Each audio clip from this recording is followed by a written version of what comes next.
అది అసలు భయపడే రకమా? ఆ నాగరాజు బార్ కూల్చినప్పుడు చూడాల్సిందే. సౌండ్ ఎస్పీ ఆఫీస్ దాకా వెళ్ళిందమ్మా. నేను ఉండాల్సింది. ఏం పర్లేదమ్మా, నాగరాజు ఇల్లుందిగా, అది పేల్చేటప్పుడు ఇద్దరు కలిసి వెళ్తురు గాని పెళ్లికి వెళ్ళినట్టు. సరేనా? ఏమైనా ఇదంతా డానీ కోసమేనా?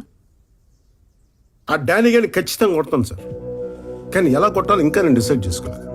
ఇది మాత్రం డైరెక్ట్ గా నాగరాజ్ గారికి ఈ ఊరికి పెట్టిన మొత్తం దిగాలంటే ఇంత సౌండ్ చేస్తే కానీ మొత్తం దిగదు.